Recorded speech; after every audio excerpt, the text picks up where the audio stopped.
ERi-TV, dear viewers, welcome to English News Broadcast. I'm Barsawa Taghla, and these are the major headlines for today.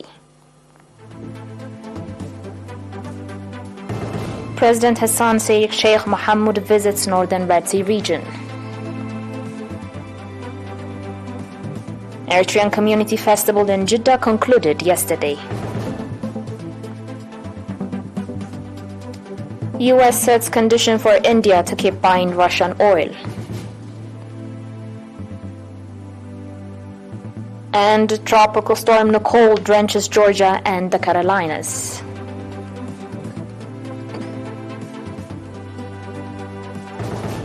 On your domestic report, President Hassan Sheikh Mohamud of the Federal Republic of Somalia and his delegation, including Foreign Minister Mr. Abshir Omar Hurusay, accompanied by President Isaias Afwerki, today 12 November, conducted visit to the Northern Red Sea region. During his visit, President Hassan visited and talked with members of the Somali Naval and Special Forces that are under training, as well as those that were trained in cartographic information. Speaking to the trainees, President Hassan Sheikh Mohamud, articulating his confidence that the trainees have expressed pledge to serve their country and pay the necessary sacrifice, called on them to appropriately follow the training they are being provided. Indicating the high expectation of the people and government of Somalia on the trainees, President Hassan said he has come to ascertain that the process of building up the National Armed Forces of Somalia is in a firm foundation. President Hassan Sheikh Mohamud returned home in the afternoon hours of today, 12 November, concluding his official visit to Eritrea. President Hassan Sheikh Mohamud was seen off at the Massawa International Airport by President Isaias Afwerki.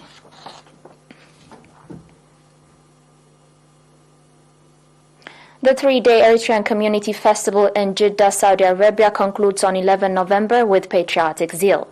The annual festival that was attended by a number of nationals featured seminar on the objective situation in the homeland and regional developments, exhibition, entertainment programs, sports competition, as well as cultural programs and children's programs.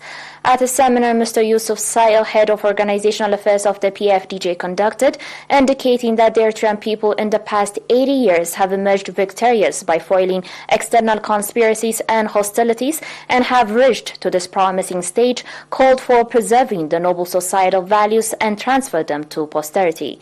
Regarding the contribution of Eritrea in ensuring peace and stability in the region, Mr. Yusuf Sail said that Eritrea will continue its constructive engagement in cooperation with partners to ensure peace and stability in the region.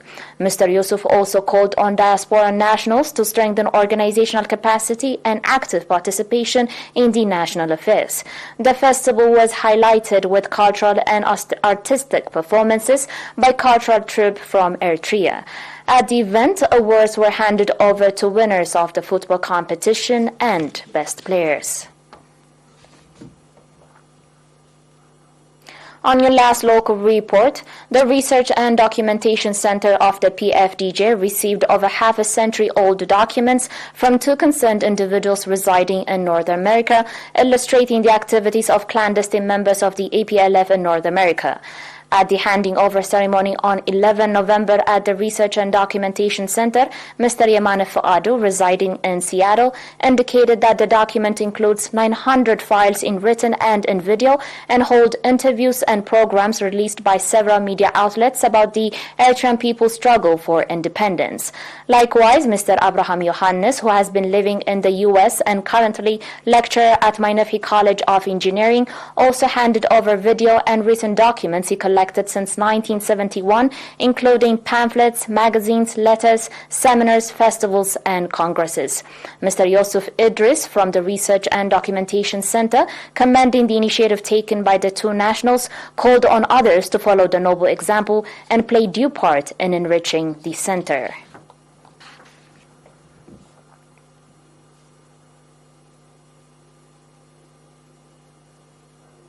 Dear viewers, coming up will be international news after the short break.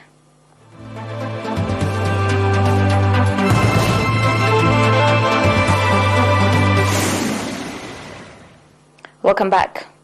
Washington has given its blessing for India to keep buying as much Russian oil as it wishes, even at prices exceeding those set by the G7 imposed cap mechanism, but only if it refrains from using Western insurance, finance, and maritime services to fulfill the transactions. U.S. Treasury Secretary Janet Yellen argued that once the European Union holds all seaborne imports of Russian oil next month, Moscow will be forced to accept the capped price or significant discounts from the market rates. As Yellen explained, the mechanism will give India and other countries that operate outside the cap greater leverage to push down the prices they pay for oil. The goal is to keep Russian oil on the market while punishing Moscow for its military offensive in Ukraine and drastically reducing its energy revenues. Russian officials have said the country won't sell oil or other commodities at capped prices.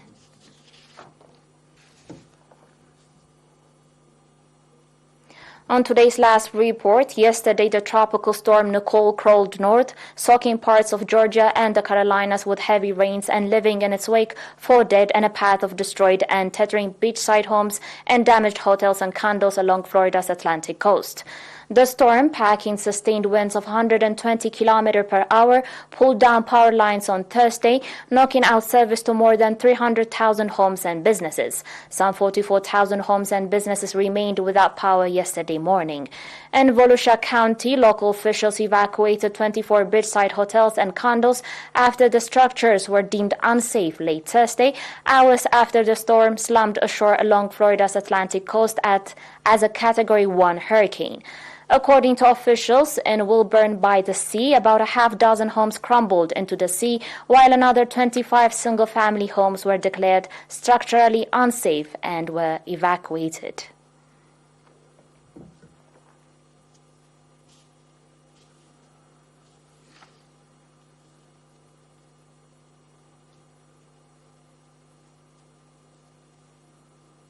You're still watching us on ERi-TV, dear viewers, and now recap of today's major headlines. President Hassan Sheikh Mohamud visits northern Red Sea region.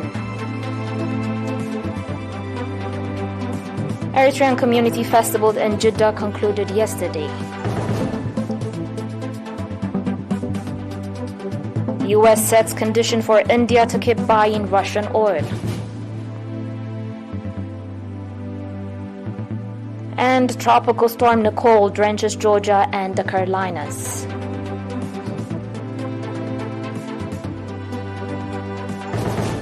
That was it for today. Thanks for watching and have a good one.